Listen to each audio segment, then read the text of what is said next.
Hey, ladies, welcome to Black Women Making Money. We are going to start in a couple of minutes. Let's let everybody get in.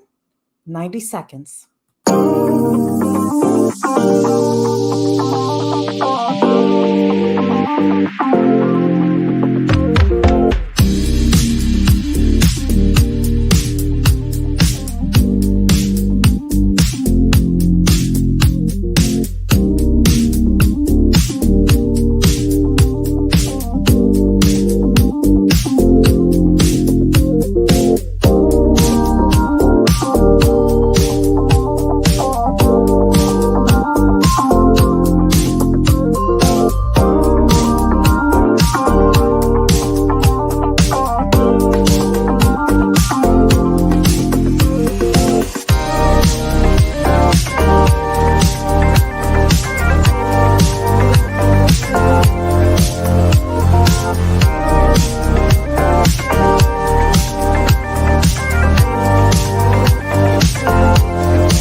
Welcome to Black Women Making Money. We are the home of the upwardly mobile Black woman.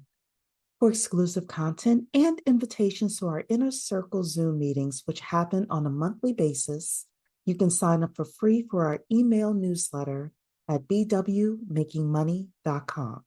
That's bwmakingmoney.com. Hey, ladies, welcome to tonight's session. It is a Money Monday, and today's session is based on actually somebody else's video that I saw. I only saw the headline and I looked in to see what he was talking about, and I'm like, ooh, this is an important money-making conversation about the American dream costing $3.4 million. So, title tonight's session, if you want the American dream, you got the money or not? Do you have the money or not? Because we're about to enter a season where pretty soon there will not be like very many safety nets, in my opinion. Spidey senses, always tingling. There won't be a lot of additional assistance out there.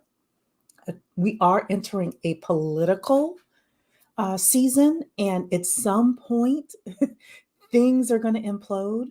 The United States will not have the money that it has had. So, if you want the American dream, it's like tick, tick, tick. You better be on top of it. And this is specifically, this $3.4 million includes raising children. We're going to go over the numbers and see how they came up with it. But if you are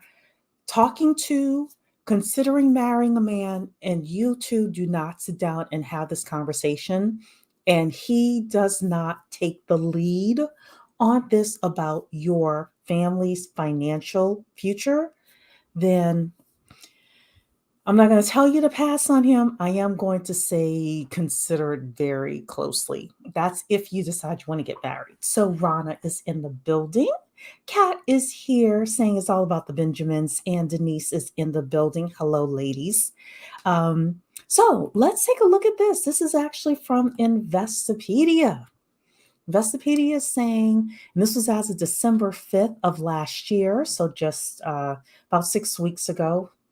It's probably been about 7-8 weeks now. The American dream now costs $3.4 million.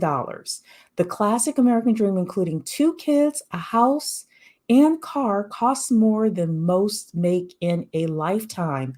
We're getting to a point, ladies, we're getting to the point where if you want to live the American dream, it is going to be for the elite. If you want to live the American dream, it is going to be for the skilled worker. We had a conversation last week with Mentor Shelley. Shout out to Mentor Shelley. And of course, we talked about white collar jobs, blue collar jobs, and new collar jobs. And one of the things that I was saying is as more and more people rush into the new collar jobs, those jobs may end up being middle class. And we are starting to see where middle class may not be enough in America. It may not. So let's take a look at what the $3.4 million includes. We're going to look tonight at like how much you need to make a year in order to get there. You do this in order to just give yourself a reality check because on this channel, we are all about reality checks. We are all about what can you do as an individual woman in order to secure your economic future.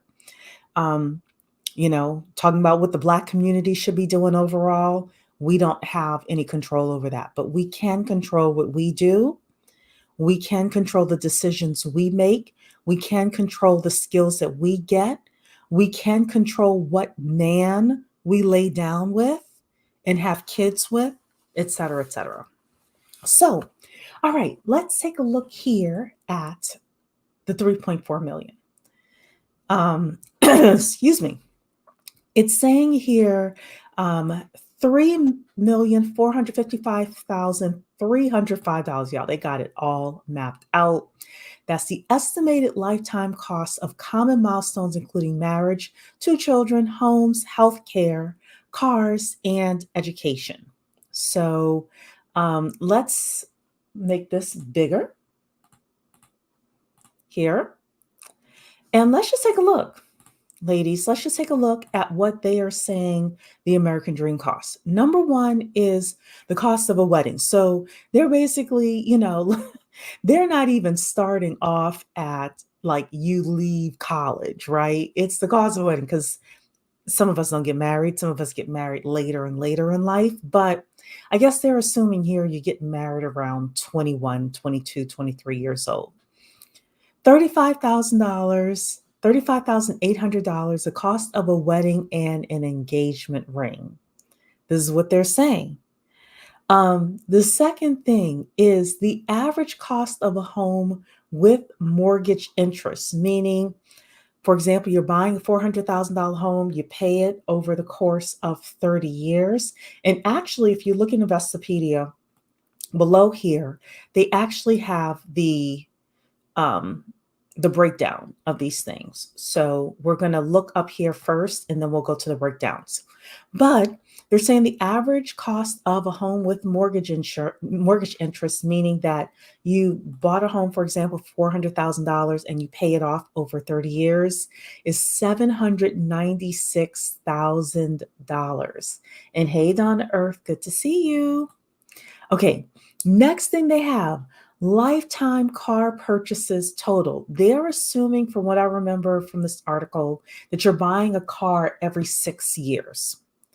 So every 6 years you're buying a car, you are spending $271,000 in order to buy vehicles for you and your boo. This number I think is low. The median out-of-pocket cost for delivering 2 babies in the hospital, I think this is low. I have heard people getting $30,000 out-of-pocket cost bills. Now they're saying here, this is if you have insurance. So basically $5,700, that means for each kid you're popping out, you're paying $3,000. I don't know. I think this number might be kind of low, but this is what they're saying here. True Mystique is in the building saying, I'll skip the wedding. I'd rather use that money for something else. Well, you may still need 3.4 million. True Mystique, you may still need it. So do any of you all know if anybody here is a mother, if this $5,708 median out of pocket with insurance for delivering 2 babies in a hospital, I think that's kind of low. So y'all let me know.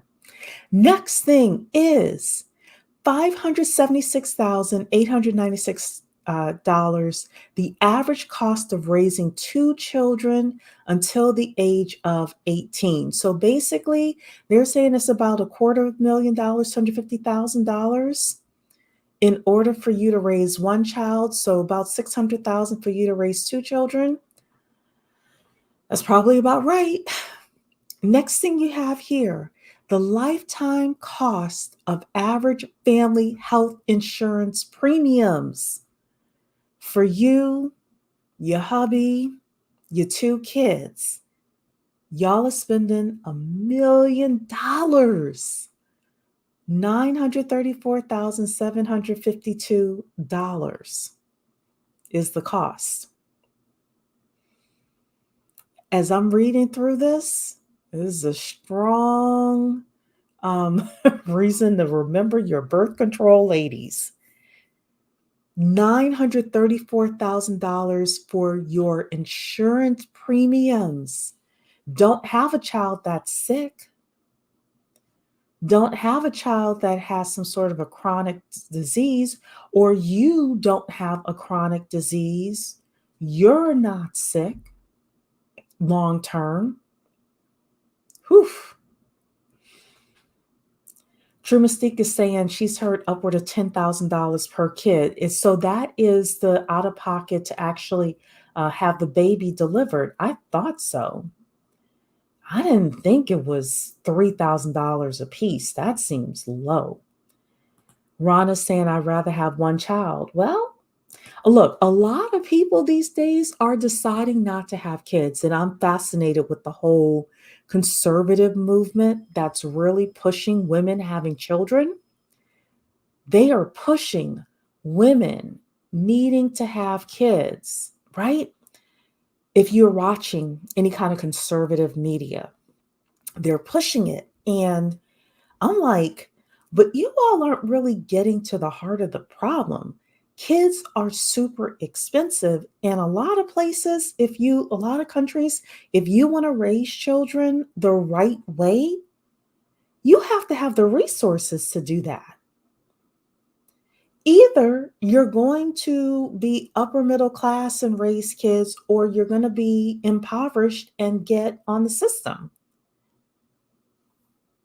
So, Ron is saying we can't control sick. Yeah, that's true. Well, sometimes you can if you like have a really bad diet, you're not working out, your stress levels and stress, I know, within Black women can be tough to regulate.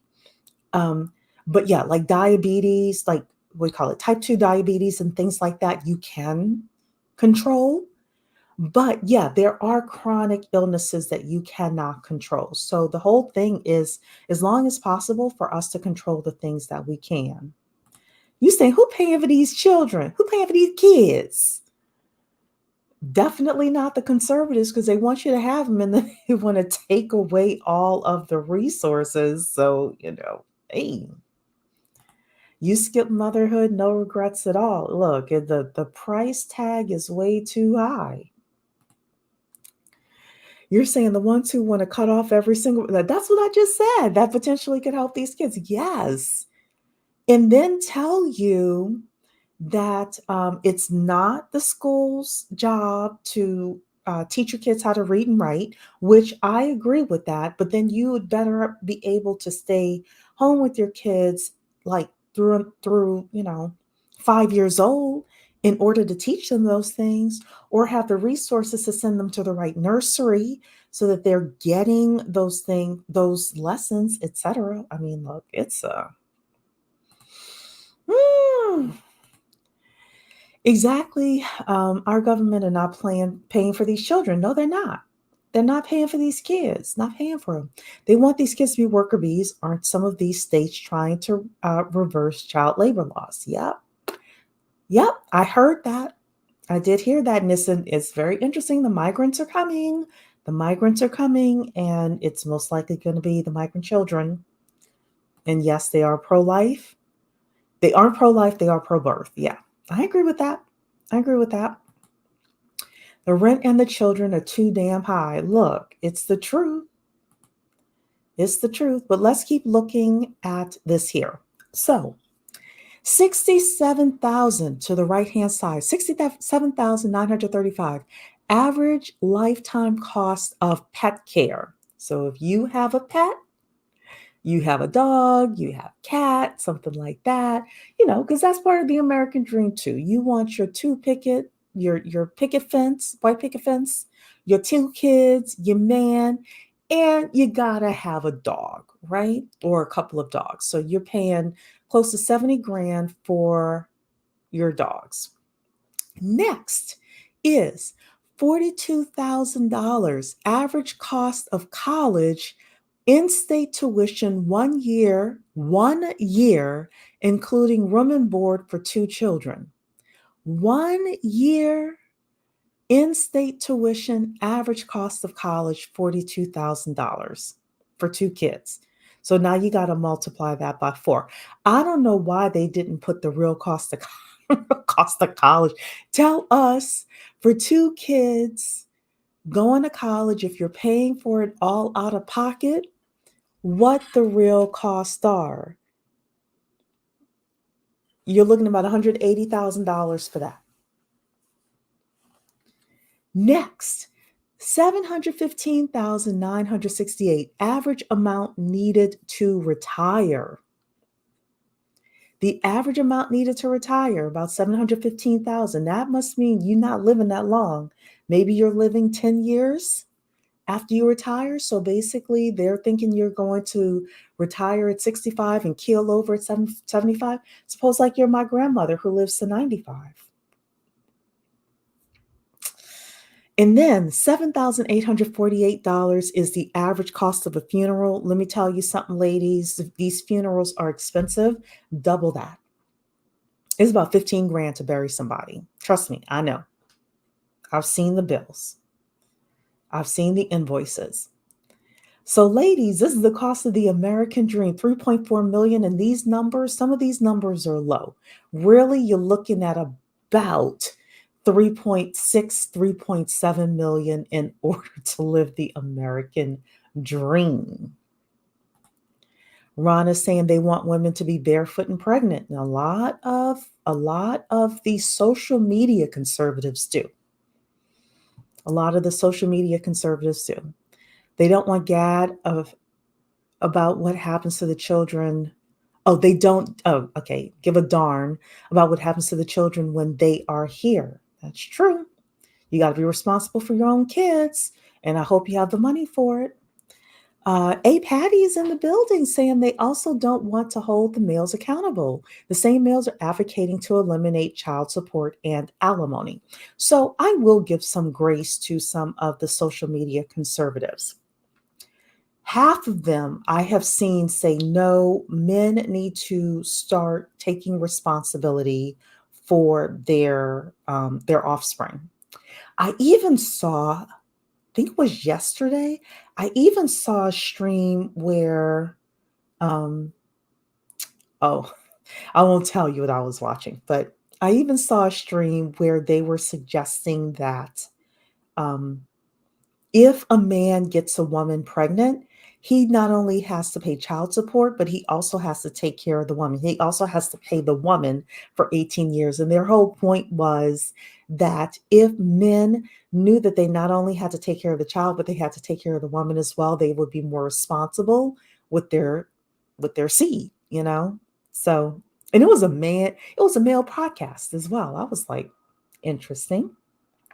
But yeah, you are right. There's half of the social media conservatives that are like, we should eliminate child support, we should eliminate alimony, we should eliminate no fault divorce, which to me is even more dangerous.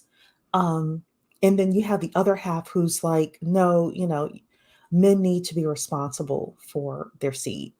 Ron is saying, no pets for me. I like animals, but not for me. Well, we have pets, but I don't have kids. So I'm about to start speaking in Creole in a minute because this is just too much. It's too much money unless you have skills. So speaking of that, let me come here and just put in my calculator really quickly. 3.4 million divided by what? If we're looking at this whole chart being from 25 to 65, let's say it's 40 years, that means you need to make $85,000 a year for this plan. And I'm telling you, this 3.4 million, first of all, there were things on this little chart here. To me, that's low, right? The other thing is there's no clothing for yourself on here. There are no trips anywhere. There's no networking events. If you're trying to do your own networking or anything like that. They give you retirement savings, but there's no emergency fund in here. There's nothing else in here. This is like bare bones living the American dream.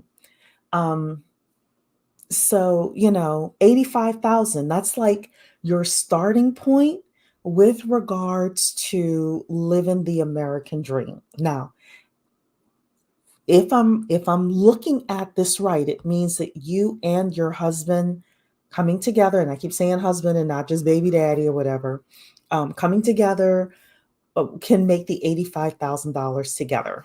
Um, There was a chart that I showed you, ladies. I didn't pull it up today that said that for the average American to purchase the median price home in the United States, you need to make $114,000. And that was as of like October last year. So, again, I think these numbers are a little low. I do.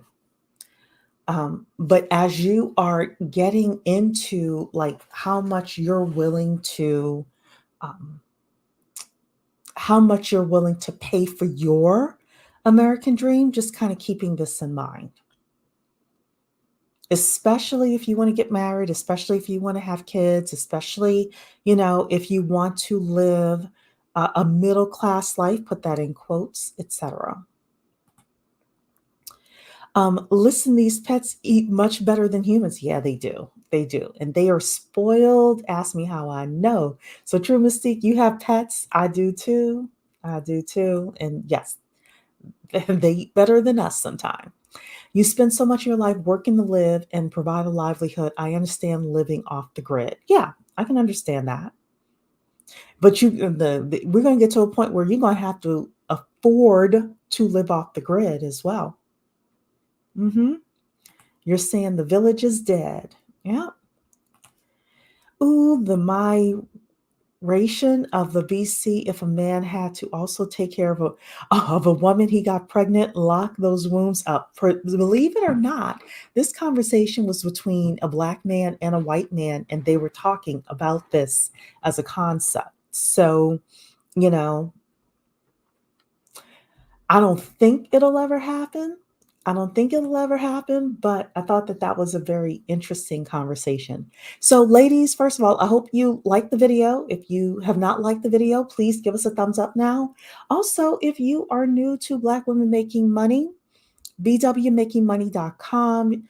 I would encourage you to sign up for our email newsletter. We talk, I send out a newsletter every Wednesday with something that I don't share on YouTube, so it's free to join. You also get invitations to our monthly Zoom meetings, bwmakingmoney.com. So, yeah, so you're saying here, Patty is saying, a black man would storm the Capitol if they had to take care of a woman they impregnated. Unfortunately, they would not end up like the J6 people. It would be a much different scenario if, a whole bunch of black men stormed the Capitol, because of having to take care of a woman they impregnated. I mean, you know, this is why we're also talking and always talking about responsible reproduction, right? So yeah, so I wanted to go over that with you ladies and just kind of talk about the American dream a little bit. And I'm going to treat us to something else that I saw today. Put a 1 in the chat if you have ever heard of a gentleman named Dr. Dennis Kimbro. Put a 1 in the chat if you've ever heard of Dr. Dennis Kimbro. Put a 2 in the chat if you do not know who Dr. Dennis Kimbro is. And I will give you all a couple of seconds to respond because there is a bit of a lag. But a 1 in the chat, put a 1 in the chat if you've ever heard of Dr. Dennis Kimbro. Put a 2 in the chat if you have never heard of Dr. Dennis Kimbro. So I'm starting to see 2s come through here. You're in for a treat. So Dr. Dennis Kimbro is a gentleman that he's a Black professor at Clark Atlanta University. Donna Earth knows who Dr. Dennis Kimbro is. We have a lot of 2s coming, and that's no problem. So, Dr. Dennis Kimbro is a gentleman who is a professor at Clark Atlanta University, and you're going to see him in this video. He also wrote Think and Grow Rich, a Black Choice. He wrote a lot of different books about successful Black people and how they got their money, how they kept their money. It was kind of like, oh goodness. He was a predecessor to The Millionaire Next Door. So if anybody is familiar with the book The Millionaire Next Door, Rana, you may be too young to remember that book, but that was a very popular book just where the author had met with a lot of different millionaires, and that was of all different races and ethnicities, and they talked about like how they became a millionaire and some of their money habits, which two of the big money habits was number one, they married one woman and they stayed with that woman, and number two, they bought a house, a modest house, and they like stayed in that house. They weren't trying to, live it up, right? um well, anyway, Dr. Dennis Kimbro wrote, think he wrote Think and Grow Rich, a Black Choice, definitely. And he wrote some other books where he had interviewed these billionaire and super multimillionaire Black people and kind of outside of the entertainment industry. He would talk to like Tina Turner and people like that, but not rappers or anybody like that. But he would find out like, you know, um, how did they become wealthy? How did they become wealthy? Well, he released a video earlier today called The Habits of Seven-Figure Black Women: What Sets Them Apart in Wealth Creation. And I'm going to have to start and stop this a little bit more because I think there's music in here. But let's see what Dr. Dennis Kimbro has to say. I will also put up my fair use banner as well. Um, and I hope that YouTube does not, what do you call it, penalize me. We may also just have to listen to the audio as well at certain points. But let's see what Dr. Dennis Kimbro has to say. Hello, this is Dr. Dennis Kimbro, and welcome to my global classroom. Well, today we're going to discuss a long overdue subject. Today's lesson is focused on women wealth creators, specifically Black women, and even more specifically, Black female millionaires. So why is today's subject so important?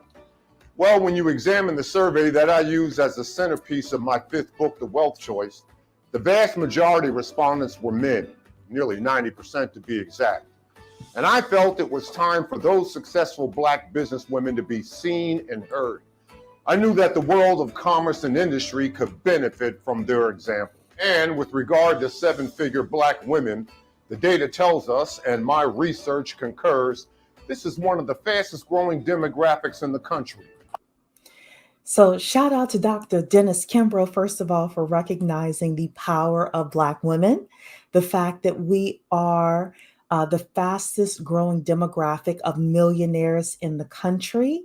A Notary World, I'm sure, is on her way saying she just literally watched the video. I hope it was because you saw it on my channel, or that YouTube is actually pushing it, because I hadn't seen anything from Dr. Kimbro in a while, and all of a sudden, I am subscribed to Dr. Kimbro, but all of a sudden I got like this in my notification, so it was really great to see him. But yeah, so let's keep watching. The rebel. The red pill community will be under his comments in 5, 4, 3, 2, saying, don't gaslight these women. But yeah, so we are the fastest growing demographic of millionaires in the country. We're the fastest growing demographic of, I believe we become two millionaires in two ways. Either number one, we are skilled employees and we're very good, very fiscally sound with our money. Or number two, we are entrepreneurs who are very skilled at entrepreneurship and very fiscally sound with our money. Right? I know she's Rhonda, she's over here talking about the red pill. Look, they're about to be over there. Let's see what else Dr. Kimbro has to say. Obviously, these trailblazers cover more ground and in less time. From 2006 to 2013, I had access to more than 1,000 Black millionaires. Subsequently, I took the opportunity to study and chronicle their daily habits. While the sample size may not be expansive, every individual included in my research was at least a millionaire. Furthermore, many were multimillionaires and 5 are billionaires. As a result, 5 billionaires. Now I wonder if those were all men or if those were men and women. I think that they were all men, but let's keep listening. I found commonalities among the Black financial elite, specifically among Black women. Ironically, when we look at the economic prospects of the average Black female, the data paints a bleak picture. For example, a 2010 Insight Center study revealed that 1/4 of single Black women have no checking or savings account. More than half of Black. Can you believe that? 1/4 of Black women of single Black women, which is most of us, don't have a checking or a savings account. That means we're locked out of the banking industry. That means there are a lot of things that we cannot do. That means that we are prey to a lot of these subprime lenders, these check cashing companies, things like that. This is pretty bad. This means that when people come and they say, "Oh, have your check deposited on this Visa, and every time you have your check deposited on this Visa check card, we're going to take $5 out of your check." And the Black woman may not feel like that is, that's taking advantage of them, but it is. Yeah, you're saying that's unbelievable. It's hard to believe. Definitely hard to believe. Let's keep watching now. Let me make this smaller. I don't want to end up in trouble with him. Okay. Black women fail to pay their bills on time, and nearly 1/2 of single Black women feature zero net worth. But today's lesson is not about poverty or lack. Remember, as I stated in a previous video, what you focus on grows, and lack and limitation will not dominate our thinking today. Besides being 7 figures, what makes these Black women different? I mean, what are their traits? What are their habits? Well, for starters, number one, it's not so much what they do, but what they don't do that matters. When it comes to their income and household finances, 7-figure Black women don't guess. They know. They're aware of every dime that reaches their doorstep. They establish a budget and live within it. They track every household expenditure. In terms of investing, all right. I'll admit that I'm not good at this. So if I want to be a Black woman millionaire, I, first of all, need to start tracking my income better. I need to track it. There's a person I know that actually looks at her bank statement, her bank accounts every single day to see how much money was deposited, like, the day before, because she's a business owner, and like where she is. And she said that when she just started doing that, like every morning she would go in and she would check her bank accounts. She said that her balance in her bank account started to grow and expand. The truth is, there's a saying, what gets measured gets managed. So if we're being honest with ourselves, do we really know our income? And this is not just if you are a self employed person. If you are a W 2, do you know your gross income? Do you really know how much they take out in taxes? Are you getting a huge, what do you call it, refund every February? If you are, then oftentimes people will say, experts will say, well, that means that you are loaning the government money interest free, right? So, really kind of understanding that. And um, the fact that he says number one is that seven-figure Black women know how much money they make. They know, what their expenses are. They stay within their budget. He's about to say here they research every stock and potential asset. They're actually on top of their money. So I see that everybody is quiet now. Nobody wants to admit, like me, that you're not really keeping up with your income and your expenses. But that's okay. Your girl Cherie will put herself out on a limb and say, look, if I'm going to be a seven-figure Black woman, I need to do better at this. Right? Sabrina's here saying I was unbanked from 2025. I do not recommend. Yeah, it's tough. It's tough. It really is. Notary World is saying, did that demographic switch to putting money in those apps? Yes, which, well, I don't know. I'm going to say that. I don't know if they switched to it. I know that there were certain people in the early 2000s, a la Kim Kardashian and a la Russell Simmons, that was trying to get the unbanked to start putting their salaries onto those Visa debit cards. And that's what I was referring to, Notary World. And I'm not even, I'm not the target of a lot of that marketing and things like that. So I don't even know everything that was happening. But I remember that Kim K and Russell Simmons really came under fire because when people started looking at the fees on those things, they were like, you all are like taking money out.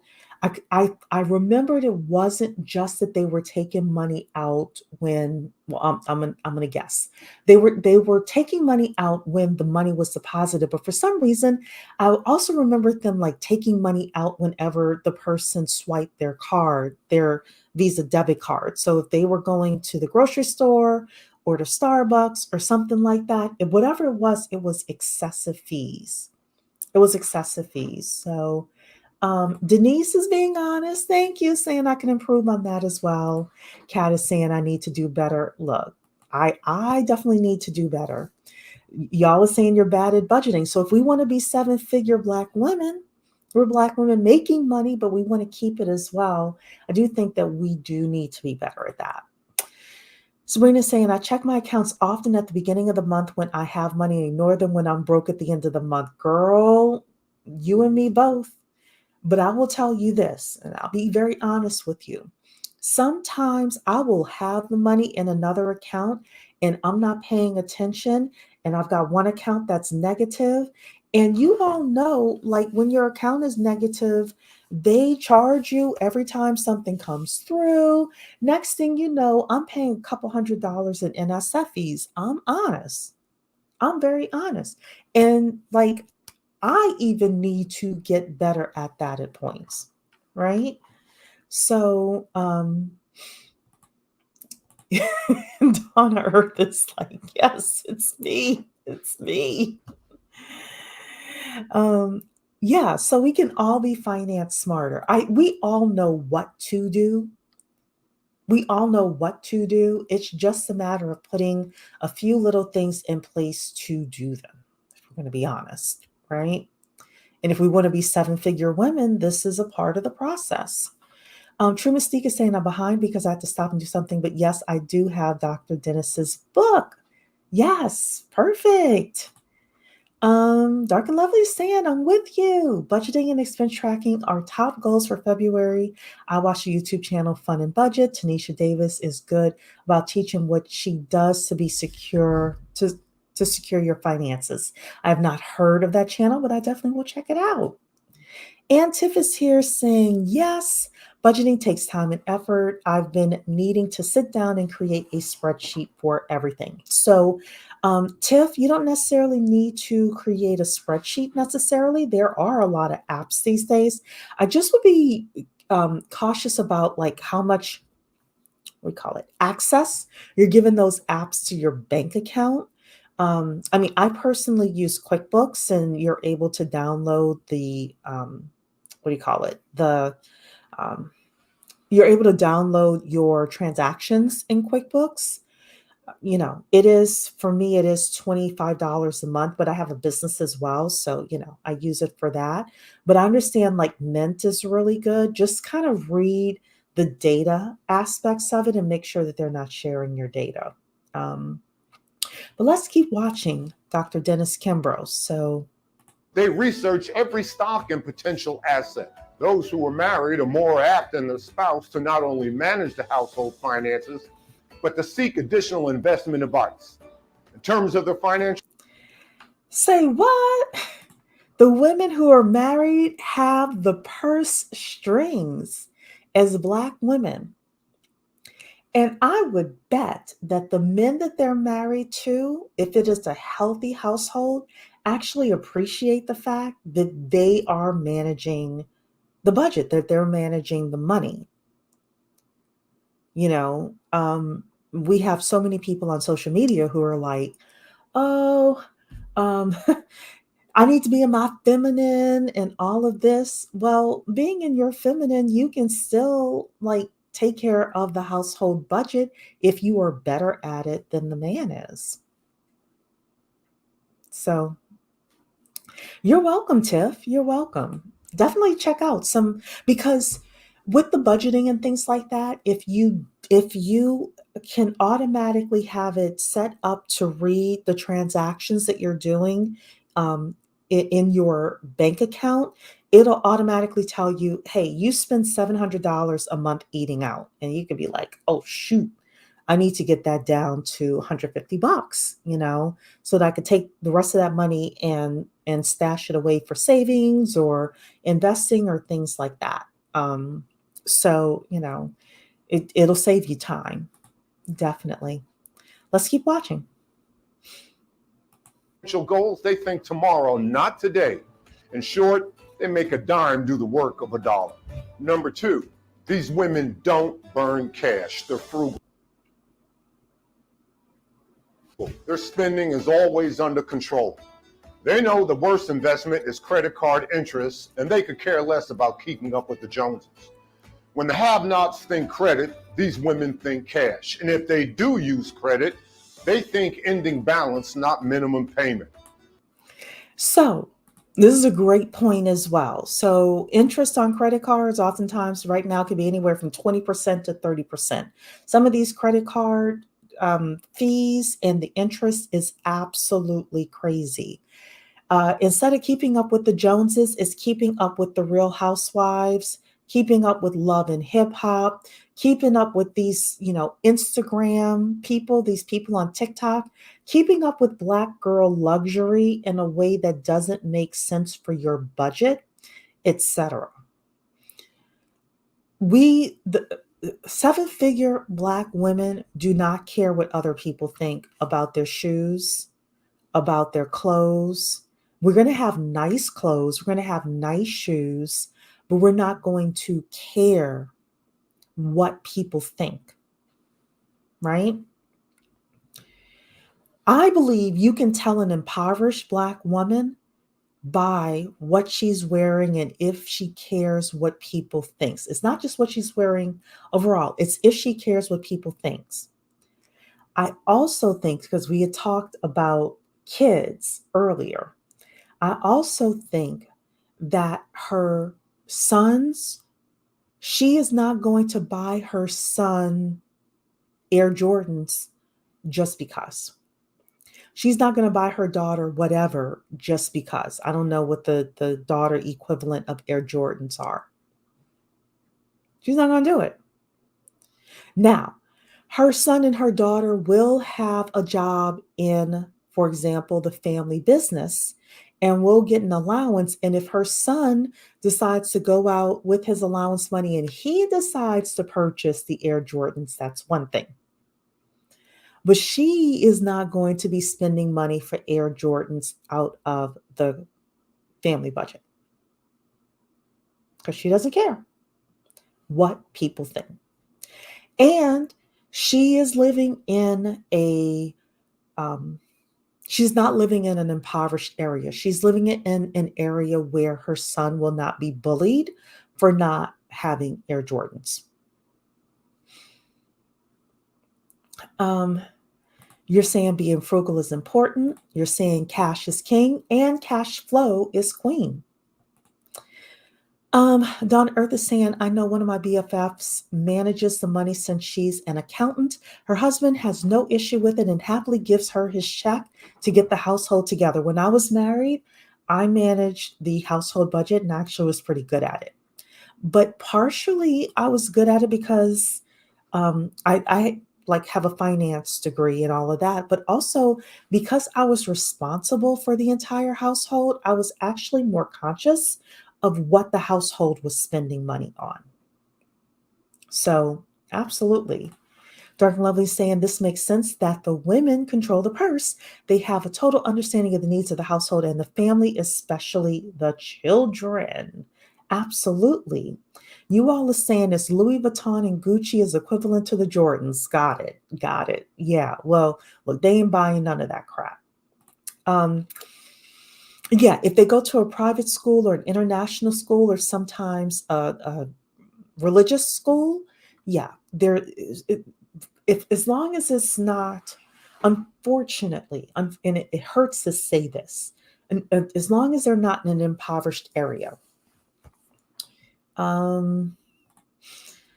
Dawn Earth is saying, I would love an Audi, BMW, Volvo, but I'll take a Ford because I'm not balling out on a car. I need to ball out on my 401k, IRA, and other investments. Here's the thing, Dawn to Earth.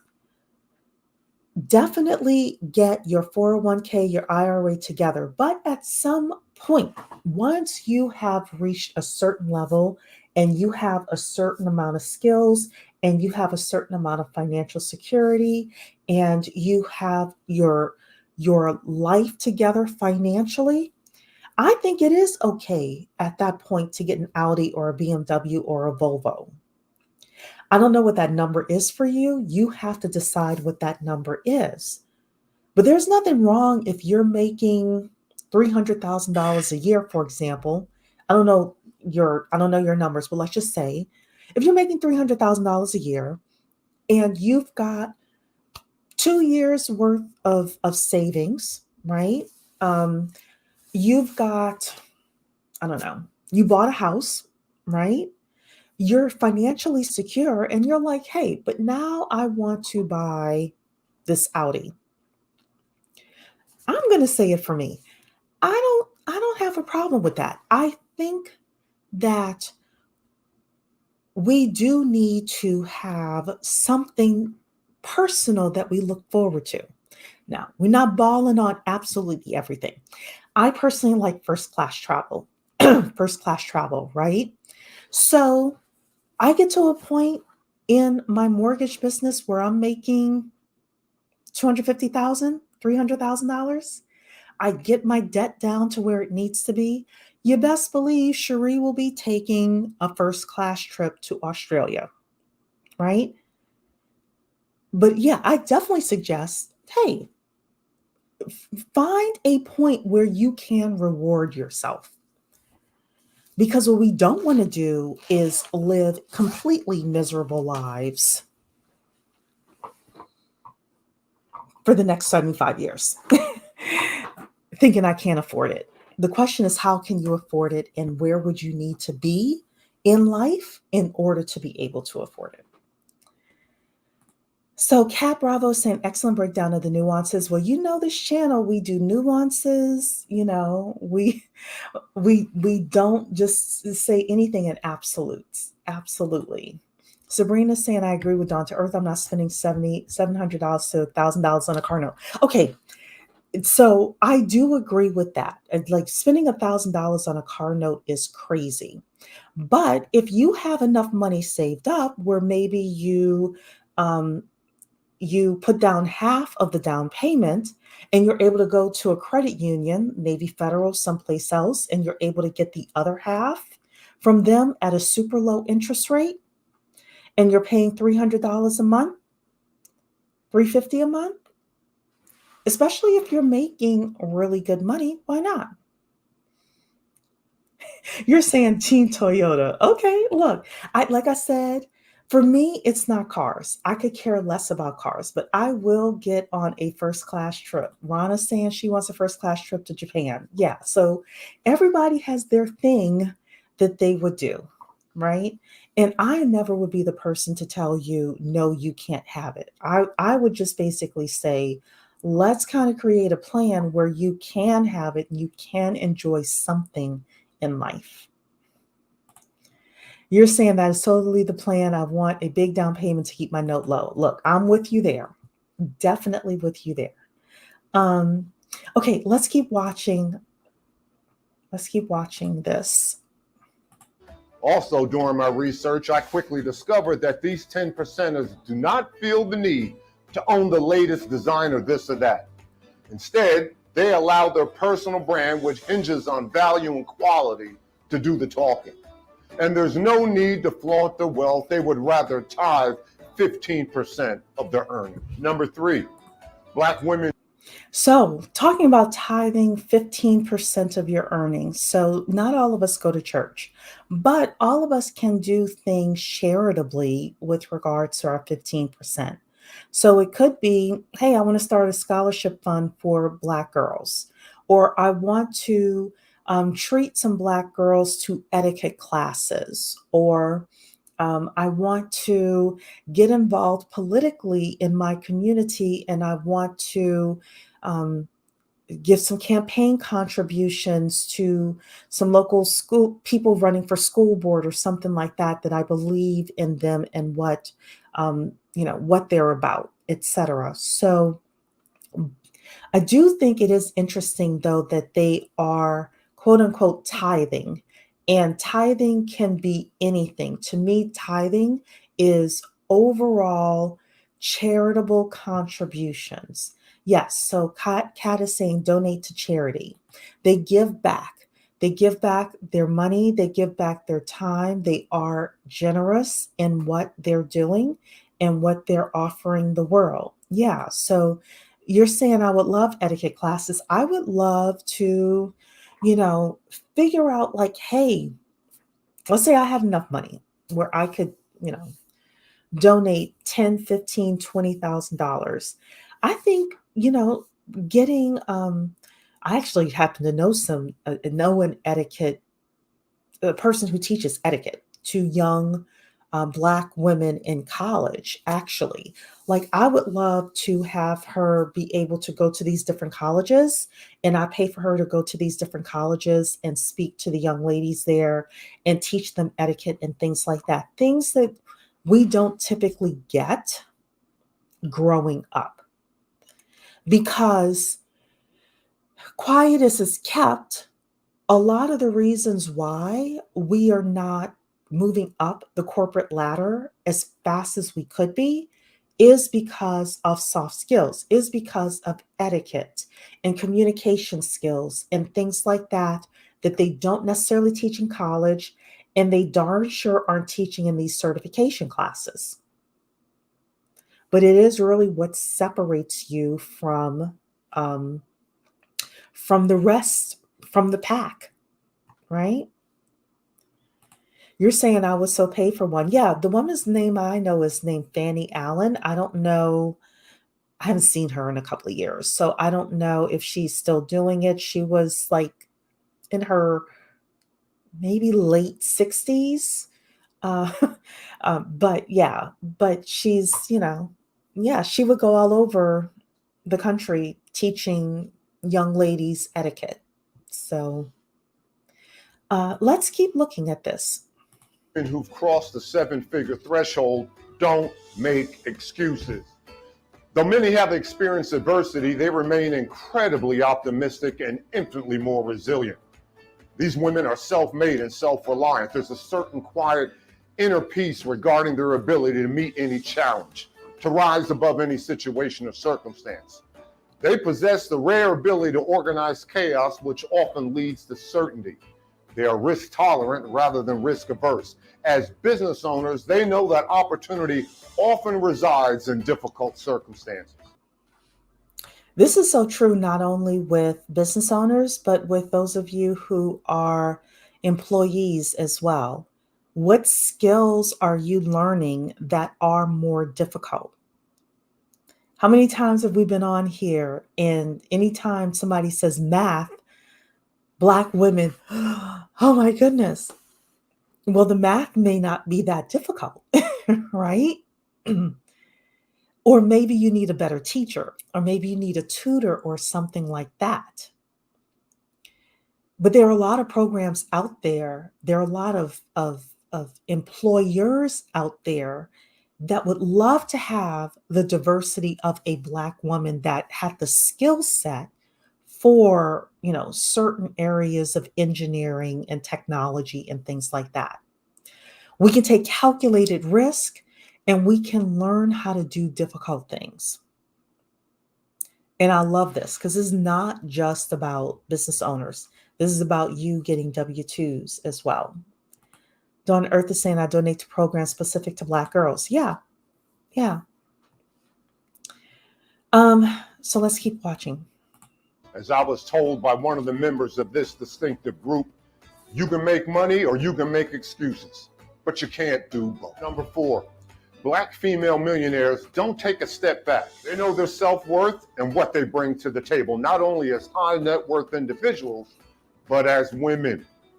For example, 1 out of every 3 Black women out-earn their spouse. Black women control nearly 80% of household spending, including groceries, products and services, and over-the-counter medications. Black women spend 30% more on general market and personal beauty products, an industry estimated at more than $100 billion. And Black women are educated.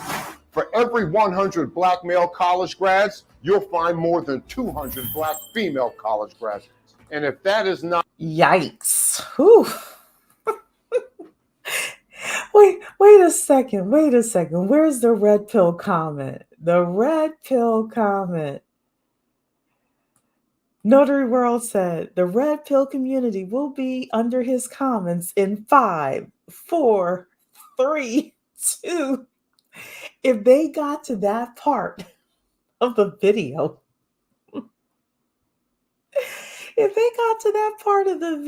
you goodness. Oh my goodness. So Black women are bringing the tables to the marriage. Look, and this is a Black man saying this. This is not. And he's giving the stats.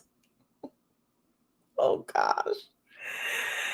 Oh my goodness. You said, girly, I told you. I didn't. So I have to admit, I didn't get this far in the video. I didn't. Oh my gosh.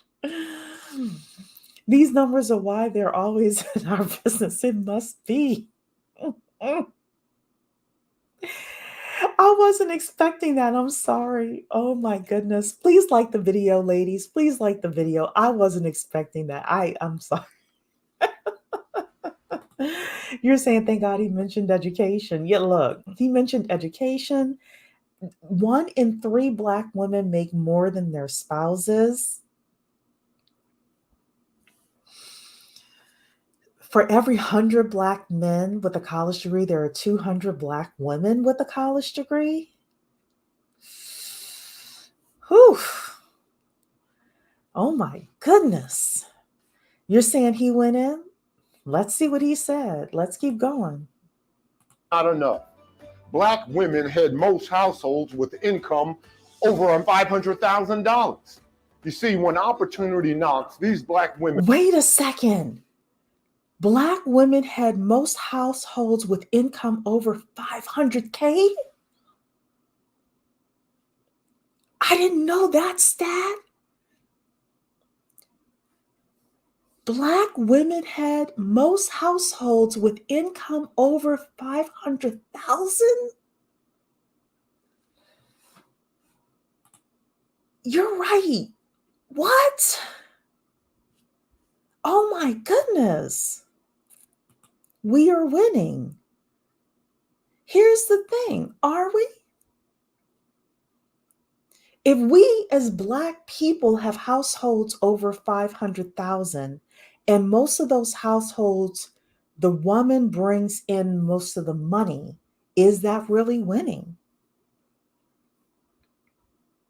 Is it?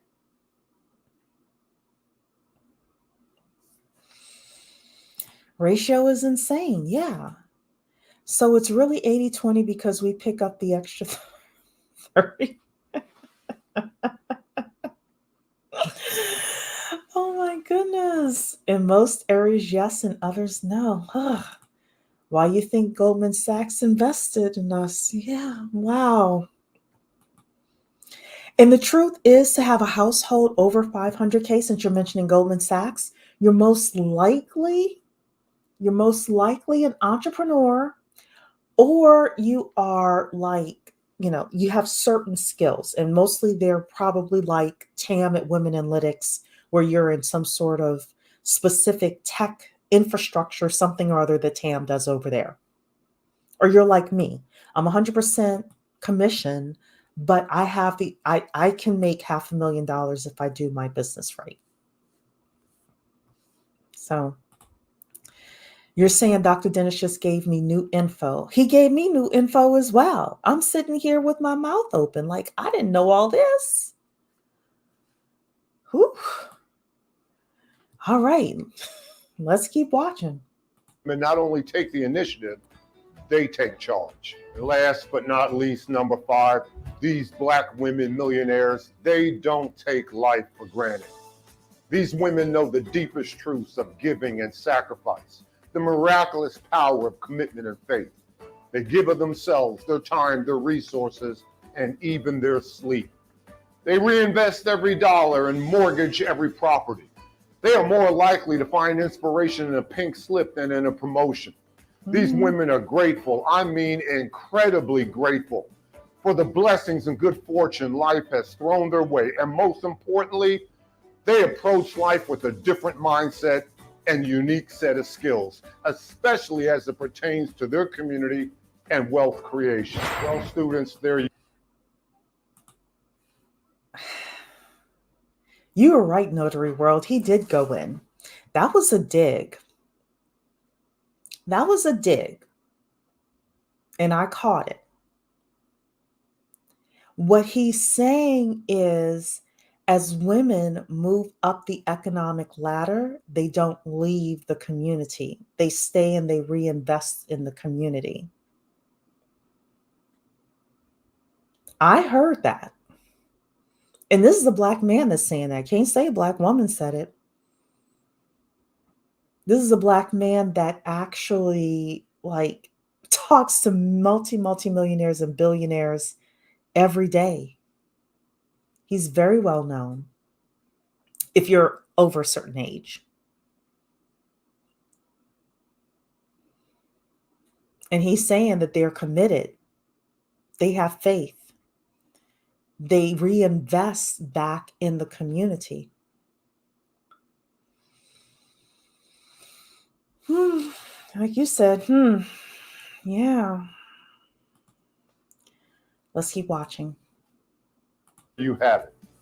I suggest that you use these same high income skills to enhance your life as well as your financial portfolio. Until next time, never forget, the wealth choice is arguably your best choice. God bless. All right. Shout out to Dr. Kimbro. He said a lot in there. He brought up certain things I didn't know. Oof. But we as a people need to be honest about our situation. No more coddling feelings. I agree with that. The good and the bad. the good and the bad. Because he did say at the very beginning, 50% of Black women are not doing well. 50% of Black women are low skilled, are impoverished, you know. But then the other 50% is what he was talking about in this video, and how we get there and how we stay there. So yeah, this was a very important video. I'm glad I watched it with all of you, because usually I do watch things in advance of bringing it on here, just because I don't like surprises when I'm bringing something, showing something to you. However, I like Dr. Dennis Kimbro. He seems to be a man of honor. I knew that there wasn't going to be any foolishness in his video. So I was like, we'll all watch it together. And I had only watched like the first couple of minutes just to get a feel for the video itself. But wow, he said, he put some stats in there that are scary. Put some stats in there that are interesting. He made some comments. I'm like, okay.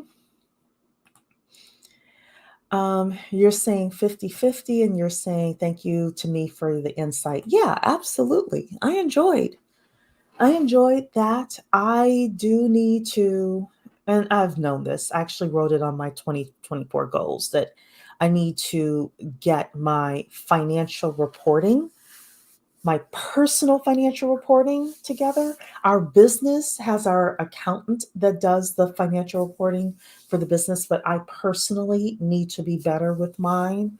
So I'm making a commitment by the end of the month to get it together. And by the end of, February, by the end of February to get it together. And the final thing I will say is that if you all are entrepreneurs, Mentor Shelley and I are going to be working with inconsistent people who want to be consistent entrepreneurs. And our first event is going to be on March 4th at 7 p.m. Eastern Time. March 4th, 7 p.m. Eastern Time. We're going to start doing webinars a couple of times a month for people who are inconsistent, who want to be consistent entrepreneurs. So just kind of, I'll be announcing that as well all month. And it's more so announcing it for me so that it'll be up and running and ready to go. So Dawn Earth is saying, I need to go and watch this and skip the comments. Absolutely. And you're just saying, I just subscribed to his channel. Perfect.